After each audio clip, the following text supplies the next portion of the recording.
qual é a ideia e o que eu farei. Eu vou ler a primeira parte do texto e depois eu vou continuar lendo as outras partes que formam o contexto de tudo aquilo que eu vou falar. Tudo jóia? A primeira parte está no capítulo 12 da carta aos Hebreus. Jóia? Então, no capítulo 12, versículo 1 a 3, o escritor da carta aos Hebreus diz o seguinte: portanto, também nós, visto que temos a rodear-nos tão grande nuvem de testemunhas, desembaraçando-nos de todo o peso e do pecado que tenazmente nos assedia, corramos com perseverança a carreira que nos está proposta, olhando firmemente para o autor e consumador da fé, o qual, em troca da alegria que lhe estava proposta, suportou a cruz, não fazendo caso da ignomínia, e está assentado à destra do trono de Deus. Considerai, pois, atentamente aquele que suportou tamanha oposição dos pecadores contra si mesmo, para que não vos fatigueis, desmaiando em vossa alma. Pai querido, a tua palavra está lida, nós continuaremos lendo a tua palavra, mas precisamos, Deus, em especial, que o Senhor ilumine as nossas mentes e mantenha o nosso coração aberto para aquilo que o Senhor há de falar a nós nessa manhã. E que, para a glória do teu santo nome, nós saiamos daqui com a convicção de que escutamos da parte do Senhor. Muito obrigado. Te louvo, agradecido em Jesus. Amém. Vamos lá. O contexto que a gente acabou de ler, ou o contexto do que a gente acabou de ler, começa no primeiro texto que eu li, que está lá em Hebreus, capítulo 10, verso de número 32.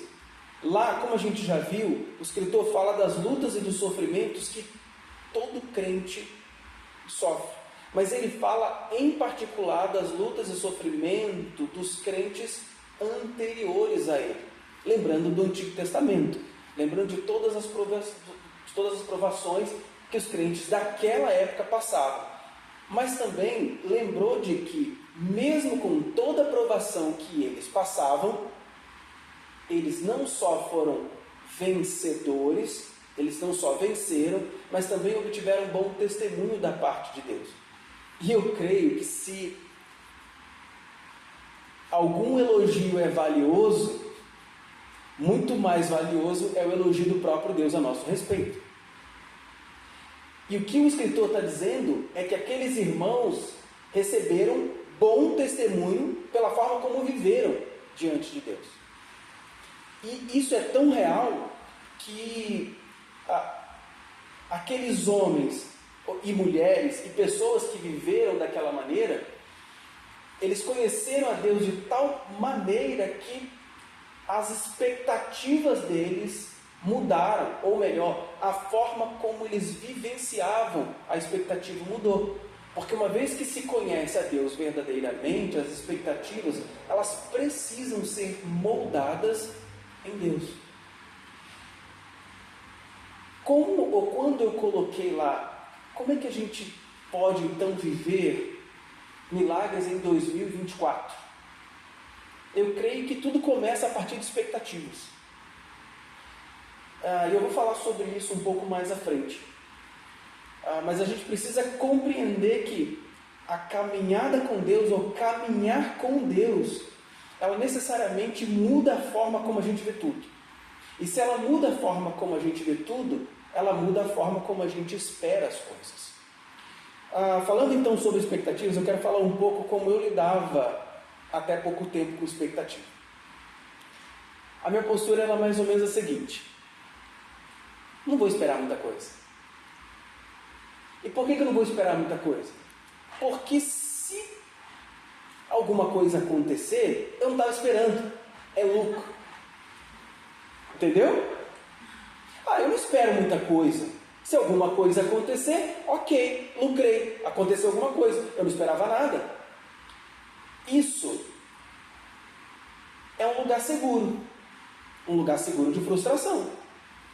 Se a minha expectativa não é muito alta, se não acontecer nada, eu não me frustro, correto?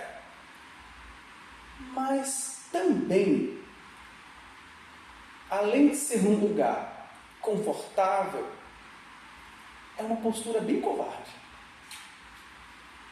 Porque se eu não espero nada, eu também não preciso me mover em direção a coisa nenhuma. Porque eu não tenho compromisso com nenhuma expectativa. Por exemplo, vou correr a São Silvestre de 2025. Só que para eu correr a São Silvestre de 2025, eu tenho que mudar algumas atitudes hoje. Que eu não dou conta de correr daqui até a Doc Lobo sem botar um palmo de língua para fora. E olha que a gente... Não, a Doc Lobo é a próxima esquina. É a próxima. Né? A gente está aqui na Augusta com a Franca. É aqui, do lado. Eu não dou conta de sair daqui até o Casaria correndo sem botar um palmo de língua para fora. Então, para eu fazer isso, eu tenho que, de fato, mudar a minha forma de viver para que eu consiga chegar na expectativa. Você entende que não esperar por nada, na verdade, é uma postura covarde. E era exatamente a postura que eu tinha acerca de quase tudo. Eu não vou esperar muita coisa. Se nada acontecer, ok, não me frustro. Mas isso não é o tipo de expectativa que a gente deva ter e nem é a forma como a gente deve viver. Quando a gente olha para essas pessoas não tinham esse tipo de expectativa. Eu vou citar várias outras pessoas e você vai perceber isso. Vamos observar o texto? Eu quero voltar naquele contexto a partir do verso 32, tá? Do capítulo 10. Olha só. Lembrai-vos, porém, dos dias anteriores, em que, depois de iluminados, sustentastes grandes lutas e sofrimento. Olha, os caras foram iluminados por Deus e a partir disso eles começaram a segurar uns rojões, bem rojões. Ora, expostos como espetáculo, tanto do opróbrio quanto de tribulações. Ora, tornando-vos coparticipantes com aqueles que desse modo foram tratados. Ele está falando dos crentes que começaram a ser perseguidos, jogados dentro de calabouços, dentro de arena para ser comido por leões. Ele está falando desses caras. Porque não somente vos compadeceste dos encarcerados, como também aceitastes com alegria o espólio dos vossos bens, tendo ciência de possuirdes vós mesmos patrimônio superior e durável. Olha que interessante. Ele está falando o seguinte: vocês não aceitaram só o nome de Cristo. O espólio dos bens aqui não é literalmente espólio de bens, não. É o ônus, que também tem ônus, de seguir a Cristo. E o ônus de seguir a Cristo é a oposição clara do mundo que anda contra Deus. Isso é claro. Ao mesmo tempo que a gente recebe de Deus os bônus de ter a companhia do Senhor, de tê-lo com a gente recebe o ônus que é ter a oposição do mundo. E não tem como a gente correr disso. Ele diz o seguinte: não abandoneis, portanto, a vossa confiança. Ela tem grande galardão, ou seja, tem recompensa. Porque ainda dentro de pouco tempo, aquele que vem virá e não tardará, todavia o meu justo viverá pela fé.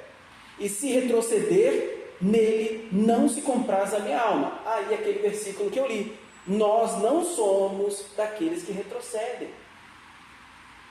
Aqueles que retrocedem, o texto está dizendo, eles retrocedem para a perdição. Não, a gente continua. A gente é aquele povo da fé.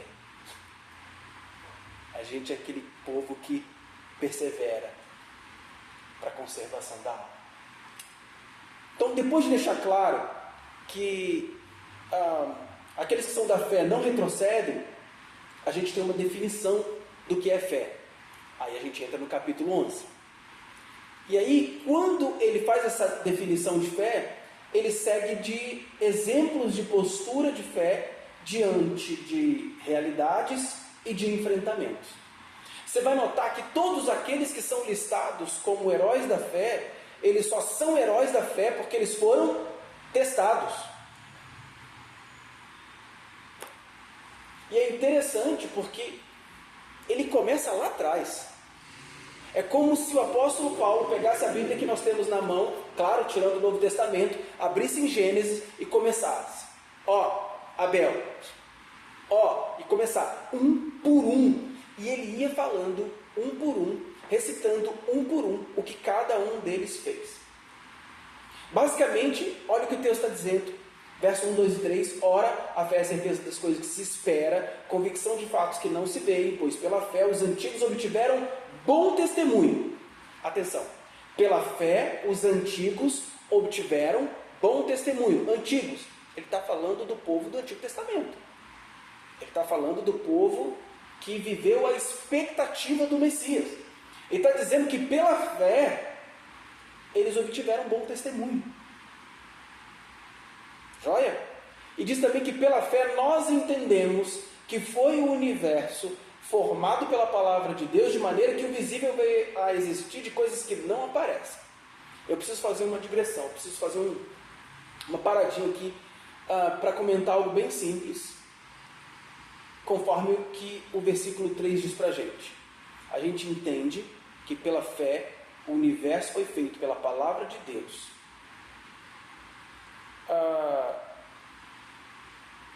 A gente só consegue compreender a criação de Deus, a gente só consegue compreender tudo o que Deus fez, de fato, pela fé.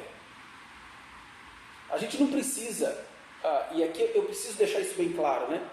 A gente não precisa de prova científica, prova empírica, não precisa de nada disso. Para que foi Deus que criou tudo? Eu creio que a gente perde um tempo muito grande quando a gente tenta tenta provar para alguém que Deus existe. Porque o que o texto está dizendo para a gente é que isso só é percebível ou perceptível a partir da fé. Não adianta. Sem a fé você pode trazer e tem provas. Não é que não haja provas. Tem provas. Mas as provas não dão a convicção necessária. A convicção necessária vem por meio da fé. E o texto está dizendo que os antigos obtiveram fé, ou obtiveram bom testemunho, por causa da fé. E que fé foi essa que eles exerceram? Foi crer num Messias que eles não conheceram. Eles não conheceram Jesus. Mas havia resposta à promessa de Jesus. Como assim, Max, havia a promessa de Jesus? Gênesis 3,15. A gente chama de proto-evangelho. Quando logo depois da queda, Deus falando a Adão e a mulher, a Eva, disse que um nascido de mulher esmagaria a cabeça da serpente. Ele seria ferido no calcanhar, mas ele acabaria com o poder do mal. Ali a gente já recebe uma promessa. O Messias virá. Proto-evangelho. E eles creram nessa promessa. E eles creram. Então vamos lá. Há quem prefira acreditar que tudo começou... Eu gosto de ironia, sabe? Quem me conhece sabe que eu gosto de ironia. Mas tem gente que prefere acreditar que tudo começou através de... eu fiz questão de anotar para eu não esquecer um termo do que eu ia dizer. Começou a partir de uma explosão, de uma singularidade, de temperatura e densidade infinitas ou desconhecidas que concentrava toda a matéria existente. Eu vou falar de novo.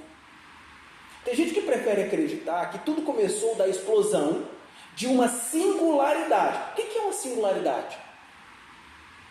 É algo único. Único. Tá, vamos definir essa singularidade. Por exemplo, cada um de vocês é uma singularidade. Existem bilhões de seres humanos sobre a Terra, mas só você é você. Você é uma singularidade. Só que eu consigo te definir. Porque eu estou te vendo. Você tem o cabelo assim, os olhos dessa maneira, né? A mão assim, o pé assim, o olho... Blá, blá, blá. Eu consigo te definir. O problema é que estão falando de uma singularidade, que aí eu jogo no etéreo, porque eu falo que era de uma densidade desconhecida e infinita, então tudo se encaixa ali dentro. E eu falo também que a temperatura era desconhecida ou infinita, e tudo cabe ali dentro. Vamos ser sinceros?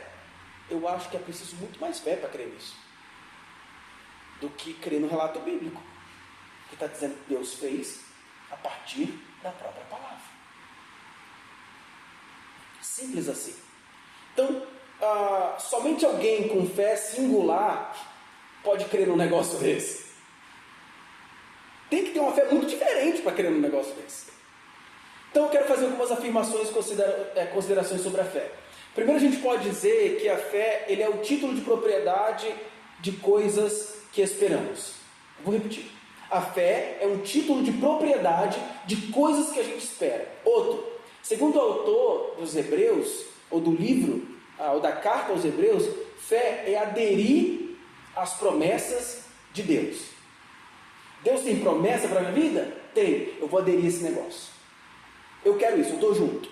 Outra, os heróis da fé confiaram completamente em Deus. Para viver o que eles viveram, eles confiaram completamente.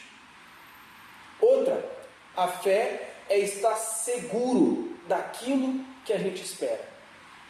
É tão interessante que a segurança ela é tão importante para nós, que é justamente ela que faz com que a gente não duvide. Imagine Noé recebendo aquela palavra, que na verdade era uma promessa também.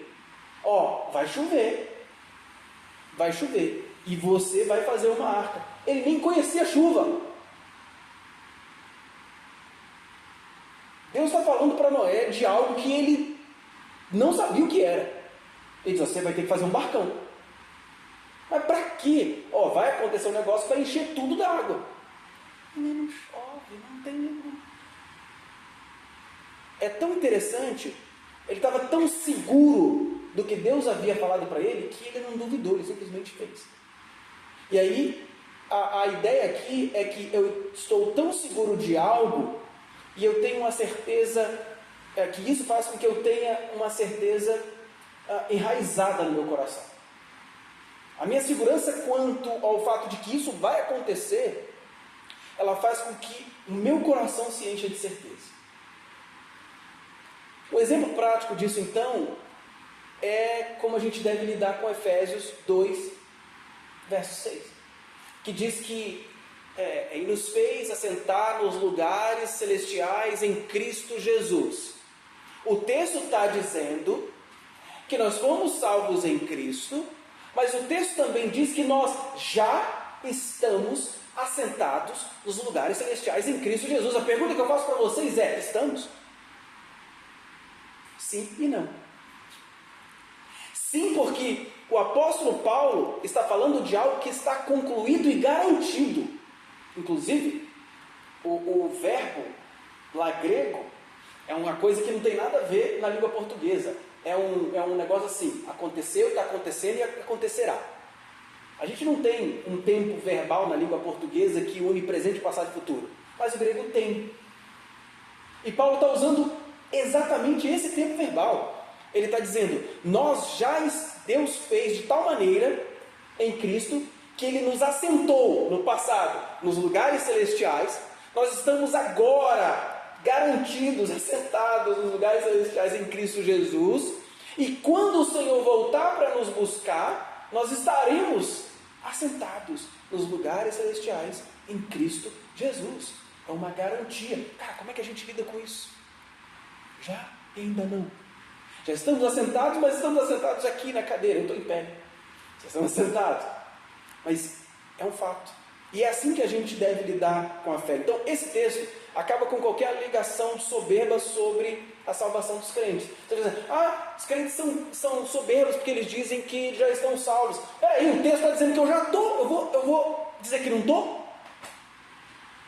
O texto está dizendo que se eu creio em Cristo, de fato eu já estou lá sentado, eu vou dizer que eu não estou? Então não é soberba. Eu apenas estou crendo no que o texto diz. para mim. Então você pode crer que você já está assentado. Nesse verso, então, a gente tem um fato, algo feito no passado, que tem efeitos práticos agora no presente e no futuro de todos aqueles que são salvos em Cristo. Voltando a considerar o capítulo 11. São apresentados alguns heróis da fé, os milagres que eles viveram e os motivos que fez com que eles alçassem ou fossem elevados ao patamar de heróis da fé.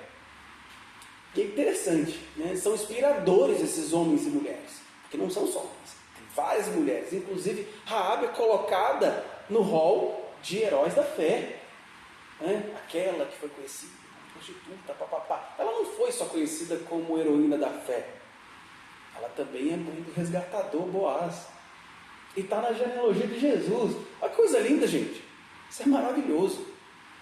Mas olha que interessante, ele vai falar tudo isso que fez com que essas pessoas fossem transportadas para esse patamar. E digo alguns porque ele começa em Abel, no verso 4, cita nominalmente um grupo, e depois, a partir do verso 32, ele fala de forma genérica de um outro grupo. Isso é muito interessante. E ele fala a partir do 39 e 40, olha só. Ora, todos estes obtiveram bom testemunho por sua fé. Não obtiveram, contudo, a concretização da promessa, por haver Deus provido coisa superior a nosso respeito, para que eles, sem nós, não fossem aperfeiçoados. Todos citados tiveram fé provada e aprovada por Deus, mas eles não estavam vivos para receber o cumprimento da promessa. O cumprimento da promessa foi Cristo. Mas eles creram. O cumprimento da promessa veio na vivência do Novo Testamento. Jesus é o motivo, o alvo, o objetivo da fé. A vida dele, a obra dele em nós. Esse é o conteúdo da fé. Assim, mesmo tendo crido em Cristo antes mesmo de Cristo, afinal a promessa do Messias, como eu já falei, está lá em Gênesis 3,15, então eles creram nessa promessa, mesmo não crendo, ou mesmo crendo lá no passado, quando Jesus morre, ou vem e morre aqui no Novo Testamento, eles recebem a mesma justificação que nós hoje. Gente, isso é tão lindo. É a gente imaginar que o que Cristo faz no Calvário alcança não só aqueles que estão ali naquele momento e vai alcançar os que virão depois. Não, mas alcança aqueles que creram na promessa antes mesmo daquilo acontecer. Ou seja, a amplitude do que Jesus fez perpassa toda a história da humanidade. Não só de Cristo para frente. O escritor, então, no nosso texto principal, que é o capítulo 12, ele insiste que, baseado na multidão de testemunhas, né, visto que tem uma multidão gigantesca de testemunhas, e de testemunhos de fé em Cristo, que a jornada seja cumprida e que Cristo seja o modelo. Então, uma vez que a gente tem essa nuvem de testemunha, uma vez que a gente tem todas essas pessoas que foram heróis e heroínas da fé, e a gente tem o exemplo de Cristo, a gente precisa olhar para esse testemunho, para essas testemunhas, olhar para Cristo e modelar isso que eles viveram. Modelar, uma linguagem que a gente usa no marketing digital, né? Modelar é pegar aquilo como modelo. É Ctrl+C, Ctrl+V. Peguei isso aqui, vou tentar fazer exatamente dessa maneira. Talvez eu não consiga, mas eu vou tentar. E aí, falando sobre isso, ele fala de 2 obstáculos que a gente enfrenta para que isso, nessa caminhada. E aí, ele faz de uma maneira muito didática, porque o que ele faz? Ele divide o obstáculo em 2 categorias. Ele diz que a gente tem um obstáculo chamado peso, e ele diz que a gente tem um outro problema chamado pecado. As 2 coisas não são a mesma coisa. quando ele diz que a gente tem que se desvencilhar, né, do pecado, do peso e do pecado que nos assedia, a gente precisa entender que peso é peso e pecado é pecado. A gente precisa entender que todo pecado é um peso, mas que nem todo peso é pecado. Como assim? É fato. Tem coisas que só atrapalham a gente, mas não necessariamente tiram a gente da rota. Eu vou dar alguns exemplos, eu acho que isso vai ficar bem claro. Então, ele está tratando a questão do peso e do pecado. E falando de peso, é dito que ele nos embaraça. A ideia no texto original é como uma roupa velha. A ideia no texto original é como uma atadura de múmia. É você tentar correr com as pernas abraçadas. As pernas abraçadas é tentar correr com uma algema no pé. Você vai... Marcha atlética. Você quer dar passo longo, você tem que... né, aquela reboladinha. Acho super engraçada a marcha atlética. Mas o escritor está dizendo aqui que o peso, na verdade, o papel do peso na nossa corrida é fazer o que uma atadura faz. O melhor entendimento, então, é que a gente deve tirar tais pesos, e a ideia é como quem se despe ou como se desenrola. E a tradução melhor para peso seria, e aí é interessante, né? Porque na tradução eles colocaram assim: de todo peso e do pecado que tenazmente nos assedia. Mas a palavra correta não seria todo peso, seria cada peso. Ele não está considerando as coisas no atacado, ele está considerando as coisas no varejo. Quer ver uma coisa? Senhor, perdoa a minha multidão de pecados. Deixa de ser sem vergonha. Você não peca no atacado, né? A gente peca no varejo, é aquele pecado, é aquele pecado, é aquela coisa. O que Paulo faz aqui, desculpa, o que o escritor, por que eu falo Paulo? Porque até a década de 40 não havia dúvida que o texto aos Hebreus era escrito por Paulo. A partir da década de 40 entrou a história da alta crítica, e aí as pessoas começaram a questionar, e hoje a gente fala, as Bíblias já vêm escritas com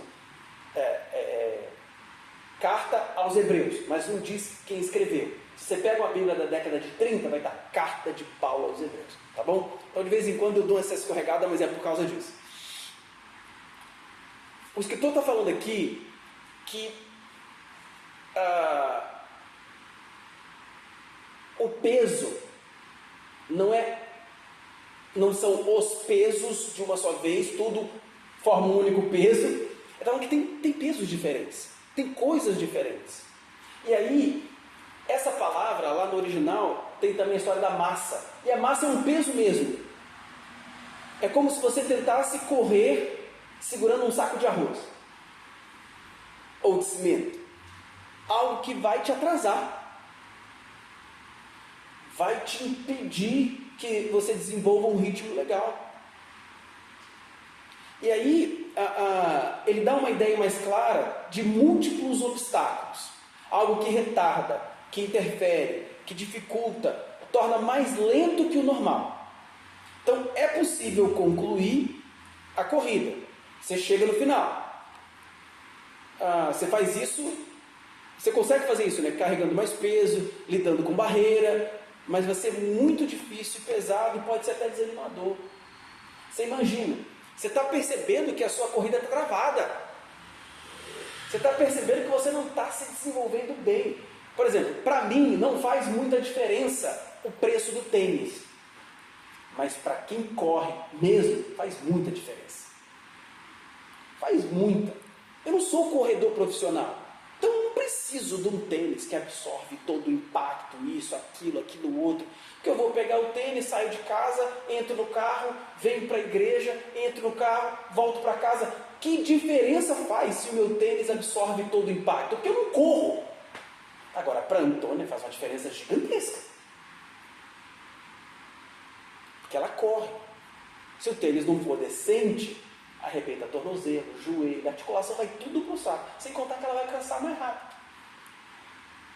Então, o que o escritor está dizendo aqui é que o peso faz com que a nossa jornada seja meio atrapalhada, mais lenta. Isso é desanimador. Você olha para o outro está voando lá na frente. E você está vendo que está emperrado. Nossa, mas meu ano de 2023 foi emperrado, hein? De repente tinha atadura nos pés. De repente tinha pesos impedindo que você corresse mais livremente. É desanimador. Talvez também você sinta a vida pesada, ou até desanimadora, por ainda ver peso, amarra. Então dificultando essa caminhada. A forma como eu lidava, por exemplo, com as expectativas, limitava a minha jornada. Era um peso. Era literalmente algo que amarrava os meus pés. Fica aí quietinho, não espera por muito não. Você consegue, vai devagar. Fica de boa. Outro fator que é relatado é a história do pecado, que aí é diferente do peso. Como eu disse, todo peso é pecado. Mas aqui, como ele está usando uma linguagem atlética, desportiva, a ideia é essa: o peso te atrasa, mas o pecado não permite que você chegue onde você tem que chegar. A gente sabe o que o pecado faz. A gente sabe o que é o pecado. O pecado é tudo ou qualquer coisa que está em desacordo com a lei de Deus e com o propósito dele para nós. Colocando isso na linguagem de corrida, eu acho que é mais fácil das pessoas compreenderem, até quem não tem ideia do que seja pecado. É você imaginar a vida humana como uma jornada, uma corrida em linha reta, tá? Vamos chamar de a corrida da vida, beleza? Em linha reta. E vamos imaginar que você vai fazer toda a corrida em linha reta, entretanto, você desvia aqui no início 1 grau à direita ou à esquerda. Qual é o resultado? No final de 1 quilômetro, você já não está na mesma direção. É simples. É bem simples. Estou aqui, linha reta. Se eu desviar um pouquinho aqui no início, eu não vou chegar no mesmo lugar que eu deveria chegar. É exatamente isso que o escritor está falando que o pecado faz. O pecado, e aí ele coloca aqui, que ele nos assedia diuturnamente. Fica ali ao derredor, fica ali enchendo a paciência, porque ele não precisa impedir a gente de correr. Ele só precisa dar um catuque e te tirar do caminho. Você vai continuar correndo. Isso é tão interessante que explica a forma como as pessoas caminham a passos largos para o inferno, sem perceberem que estão indo para o inferno. Porque para elas continuam andando, e elas continuam andando, elas continuam correndo, mas a direção não é a correta. Vocês estão compreendendo? Eles continuam indo, mas desviaram 1, 2, 3 graus, e aí chega um ponto que você já está a 180 graus do lugar onde você deveria estar. É evidente que os que saem em linha reta, mas são desviados 1 grau que seja, se a rota não for corrigida, eles nunca vão cruzar a linha de chegada. Eles vão passar para outra banda. Eles nunca vão chegar. Ainda que eles se esforcem. É isso que o pecado faz. O pecado só precisa desviar um pouquinho. Só um tiquinho. Por isso que eu falo que o trabalho do diabo é o mais fácil que tem. As pessoas ficam pensando que ele tem que fazer coisas... não sei o que. Não, ele só precisa convencer o cara que ele está no caminho certo. Dar um catuque nele assim, desviar ele 2 graus e convencer. Tá certo, segue. É isso aí. E é o que está acontecendo. As pessoas estão buscando fés próprias. Ah não, para mim é assim. Eu tenho a minha espiritualidade. Eu tenho a minha forma de ver Deus. Eu acredito em Deus, mas não daquele jeito que a Bíblia diz. Então, eu tenho o meu Deus interior. Eles foram convencidos para Deus que eles estão bem na corrida. Mas eles estão desviados a alguns graus. O final não é. O final não é feliz. Basta um grau para que o final não seja feliz. Então o texto continua dizendo que há uma carreira proposta. Há uma luta a ser lutada. Há um propósito de Deus para nós. Uns terão mais lutas. Outros terão menos lutas. Por isso a gente tem que prosseguir. E aí ele usa uma palavra que ela pode ser traduzida da seguinte maneira. A história do prosseguir. Né? Ele fala assim, a gente precisa se desembaraçar. Quer ver? Aqui, perseverança. Se desembaraçar e tal, e correr essa corrida com perseverança. Mas a ideia de perseverança aqui, ela é bem mais ampla do que, não, eu vou insistir nisso aqui. Não é apenas vou insistir. A palavra lá, o original, a ideia é que a gente tem que prosseguir com um esforço obstinado, com uma resistência inabalável, com disciplina e foco. Me vem à mente a ideia de um fundista. Beleza, 100 metros eu vou. Agora, Antônio, não me chama, não dá. Com Antônio eu não dou conta. Antônio é fundista. A ideia que eu tenho do texto aqui é que a ilustração é de um fundista. É de alguém que vai correr com foco, resistência inabalável. Eu sei para onde eu estou indo e é para lá que eu vou. O rasista não. Ele é o afobadão, ele tem que cruzar a linha. E aí ele tem que ter uma explosão muscular gigantesca para ele fazer a história. Mas Paulo não tem em mente a ideia de um rasista. Ele tem a ideia de uma jornada, de uma maratona. Por isso que é necessária essa perseverança. Correr 100 metros é fácil. Você pode nem chegar em primeiro, mas é fácil.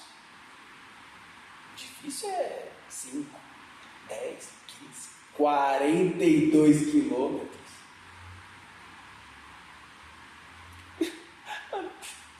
A Di chegou a fazer careta e torceu os olhos. 42 quilômetros. Então, a ideia aqui é isso. É que a gente deve prosseguir com esforço obstinado, essa resistência inabalável, foco e disciplina. Então, voltando para a corrida da vida, mesmo que haja peso, mesmo que haja amarras, mesmo que haja obstáculos, se os nossos olhos estiverem fixos no alvo que é Jesus, a gente chega seguro, mesmo trupicando. E a ideia é bem interessante. Olha aqui para mim novamente. Se a gente está correndo, aí agora seja fundista ou rasista, e você está em linha reta, você tem uma linha de chegada, ainda que você tenha barreira, você pum, barreira, de vez em quando você vê isso, né? O cara trupica naquilo, sai, mas aí ele levanta e ele tem um rumo. O problema é que quando você não tem um olho no rumo, você levanta, é mais ou menos o camarada que está na praia, valentão, não tem costume com água de mar, e ele entra, e ele toma aquela pancada. Quando ele levanta, ele não sabe se ele está indo para dentro do mar, para lateral ou para fora. É isso, gente. Se os nossos olhos não estiverem em Cristo, é exatamente como tomar um capote na praia. Você levanta e você não sabe para onde você tem que ir, porque você perdeu o rumo, você não tinha um alvo, o alvo não era correto. E aí, o escritor aqui, ele deixa bem claro que se a gente tiver os olhos no foco, ainda que haja peso, você chega. Por isso que o peso, ele é um problema, mas ele não nos impede de chegar onde temos que chegar. Mas não quer dizer que a gente tem que se acostumar com o peso e correr com o peso. A ideia é que a gente o tire, identifique o peso e tire o peso. Então, é evidente que os que saem em linha reta, mas desviam um grau, não vão chegar mesmo. Voltando lá à corrida da vida, Como eu disse, mesmo que haja peso, o povo vai chegar. E mais ainda, e aí eu quero chegar na questão do pecado também. E mais ainda que o pecado nos desvie, por exemplo, do caminho 1, 2, 3 graus, chegue a nos desviar até 180 graus do alvo, se a gente tiver Jesus como alvo, a nossa rota vai ser corrigida. E mesmo que a gente ande em zigue-zague, se o olho está em Cristo, a gente chega. Por isso, a ideia aqui do desportista também não é uma ideia de uma corrida perfeita. É a ideia de que a gente vai ter problema. Mas o olho tem que estar no alvo, na linha de chegada. E aí sim, se estiver em Cristo a gente chega. Então o segredo está no foco. O foco está em Jesus. Porque Ele proveu e Ele trilhou o caminho para a nossa salvação. Ele criou o plano e executou o plano completamente. Por isso, Ele é o autor e consumador da fé. Ele está dizendo, olhemos para Ele, aquele que fez o plano e cumpriu o plano. Ele prometeu e Ele cumpriu o que Ele prometeu. A expectativa do cumprimento da promessa de Deus moveu o coração e as ações de Cristo na direção da obediência. Então, se a gente sabe que tem uma promessa, se a gente sabe que tem um caminho a percorrer, a gente deve seguir na direção dele. Simples assim. Por isso a gente precisa considerar no que Jesus fez. Você pode dizer, entendi, milagre, tá, mas então como eu posso viver milagres em 2024? É simples. Primeiro, a gente não pode esperar em governos, em políticos e em contextos, porque isso é muito frustrante. A gente está vendo isso acontecer. Isso é muito frustrante, né? Na verdade, o que a gente tem que fazer é manter a expectativa no lugar correto. Lembra que eu falei das minhas expectativas? Elas precisam estar no lugar correto. Lembra como eu lidava? Então, algumas coisas mudaram. Hoje as minhas expectativas, elas estão, vou colocar assim, elas são sempre altas. Eu estou sempre assim. Está lá em cima. E estão guiados pela fé no propósito que Deus tem. Agora, por exemplo, a gente está nessa história, né? Nossa, nós vamos entregar um imóvel em fevereiro. Onde nós estaremos depois? Cara, não sei, eu sei que Deus vai fazer um negócio surreal. E eu estou assim. Eu estou nessa. Eu falo com ele, eu não sei o que vai acontecer. Mas eu sei que Deus vai me surpreender. Não sei. A expectativa é que vai ser um negócio surreal. Aí ele olha para mim assim, eu estou gostando da história. Falei, Eli, eu não sei, mas é isso. Eu estou aprendendo a viver dessa maneira. Deus vai fazer alguma coisa. Eu não sei o que, mas Ele vai fazer. E por que eu estou pensando dessa maneira? Porque Ele tem promessa para a igreja dele. Enquanto a gente continuar no propósito dele, andando de acordo com a vontade dele, meu irmão, minha irmã, algo vai acontecer. Vai acontecer milagre. Ele vai nos surpreender. Isso é claro. Por isso não dá para ter aquela postura de o que vier, vem. Não, peraí, Ele é Deus. Ele pode fazer o que Ele quiser fazer. Inclusive mudar todo o contexto. De uma hora para outra, o dono do imóvel fala assim, então, o imóvel é de vocês. Ué, a gente não estava esperando por isso. Tá, mas Deus é Deus, Ele pode fazer. Então, a ideia é que as expectativas têm que estar no lugar correto. E aí, hoje eu coloco elas lá em cima. Eu estou sempre esperando algo surpreendente da parte de Deus, desde que eu siga a rota. Desde que eu siga a rota. No meu coração, eu sei que Ele vai fazer algo. Eu não sei o que. Eu não sei. O que Deus vai fazer? Cara, eu não sei o que Deus vai fazer. Mas eu sei que alguma coisa Ele vai fazer. Eu sei que algo vai mudar. Só que é o seguinte, quando eu me coloco dessa maneira, eu necessariamente preciso me mover em direção a isso. Vocês entenderam? Não dá mais para ficar naquela postura. Então, se eu creio que Deus vai fazer alguma coisa, cara, qual é a minha parte? Eu tenho que estar pronto para receber aquilo que Ele vai derramar quando Ele derramar. Eu tenho que estar pronto para usufruir daquilo que Ele vai trazer quando Ele trouxer. Eu tenho que estar habilitado para lidar com aquilo que Ele vai fazer. Vocês compreendem que expectativa alta demanda alguma responsabilidade? É disso que eu fugia. E é disso que a maioria de nós foge, porque se a nossa expectativa estiver alta, a gente é obrigado a se aliançar com essa expectativa. A gente é obrigado a correr e perseguir essa expectativa. Aí olha só, já estou indo para a conclusão. Como eu disse, a gente precisa caminhar em direção dessa expectativa e se mover todos os dias como os heróis da fé e como Jesus se moveu. Eu preciso ir ao encontro do cumprimento do propósito de Deus. Se eu sei que tem um propósito de Deus naquilo, eu vou correr ao encontro daquilo.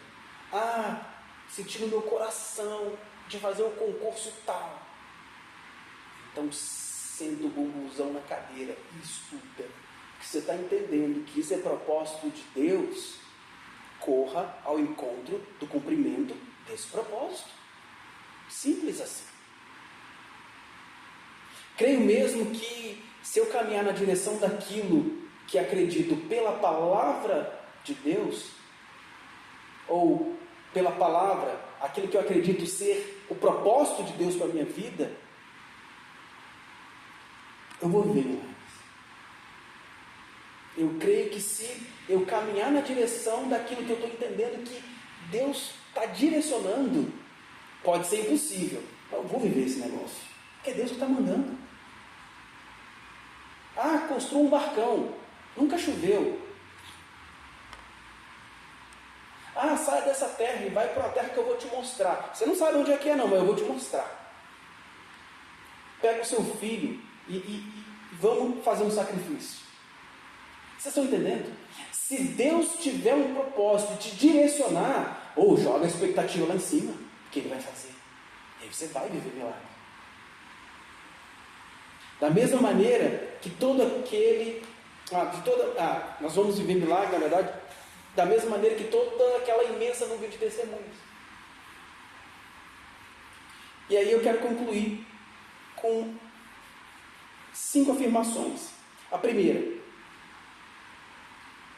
não são afirmações, mas é o como isso pode acontecer, né? Como a gente pode então viver milagres agora nesse próximo ano. E diz respeito a expectativas, tendo ouvido tudo que a gente ouviu. Primeiro é ter expectativa na descoberta da promessa, do propósito de Deus para a sua vida. Por quê? Eu só consigo ter um alvo certo se eu souber que alvo é esse. Então, se eu não sei qual é o plano ou o propósito de Deus para a minha vida, eu vou ter expectativa acerca de quê? Então, se você ainda não sabe, tenha a expectativa de descobrir o que é isso. Senhor, eu preciso descobrir. Eu preciso de mais. Qual o propósito do Senhor para a minha vida? Eu preciso.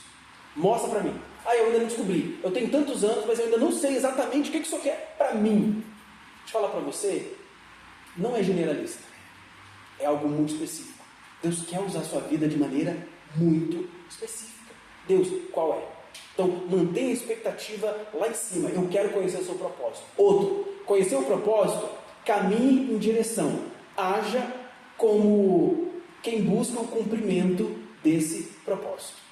Você já sabe qual é o propósito? Agora você caminha na direção do cumprimento dele. 3. Tenha expectativa por manifestações do poder de Deus. Qual é o problema? A gente acostumou com uma vivência bem medíocre, sabe? Deus não vai manifestar. Deus não vai fazer. Que isso, gente? Como assim? A gente tem que manter lá em cima a expectativa de que Deus vai agir. A nossa expectativa é, por exemplo, cheguei no culto, Deus vai fazer algo fantástico hoje. Deus vai transformar o coração, Deus vai trazer consciência de pecado, Deus vai fazer alguma coisa maravilhosa, vai curar, seja lá o que for, Deus vai fazer. A gente precisa manter o nosso coração inflado com a expectativa de que Deus vai fazer algo sobrenatural. da manifestação do poder de Deus. Penúltimo, as suas expectativas precisam ter Jesus como filtro, como peneira. Porque senão é só viagem de maionese. É só a história de eu profetizo que eu quero o carro fulano de tal. Com base em quê? Então, Jesus precisa ser um filtro. Jesus precisa ser, literalmente, vamos dizer assim, a peneira por onde a sua expectativa passa. Então, a nossa expectativa precisa ter Cristo como filtro e como peneira. E por último, fortaleça a sua mente e o seu coração com a expectativa de que com Cristo adversidades gigantescas serão vencidas. Por que eu falo isso? Cara, porque os tempos mostram pra gente que não vão piorar. As coisas não vão melhorar, na verdade. As coisas estão mostrando, o contexto mostra pra gente que as coisas vão piorar. Que a iniquidade vai continuar crescendo, que o amor vai continuar esfriando. Então a gente precisa manter a expectativa de que com Cristo todas as adversidades que virão serão vencidas. Concluo dizendo que para viver milagres em 24, cada um precisa ser intencional na busca por conhecer o propósito específico de Deus para a sua vida e prosseguir na expectativa do cumprimento disso e essas expectativas ajustadas em Deus, ou melhor, ajustadas lá em cima. A gente fala, minha expectativa está lá em cima, na verdade minha expectativa está em Deus. Que o Senhor nos dê um bom ano, que o Senhor mova o nosso coração com essa firme expectativa. Lembre disso. Por um ano inteiro, chegou para o culto, expectativa lá em cima. Mas não é uma coisa fabricada. Faça isso no seu coração, trabalhe isso. Eu vou ver se depois eu coloco essas 5 afirmações lá no nosso grupo, para você anotar, para você ter esse negócio lá, para você trabalhar isso na sua vida. Joia? Porque, irmãos, eu de fato creio que Deus vai fazer algo extraordinário no nosso meio. Eu não sei como, eu não sei quando, mas eu creio que vai.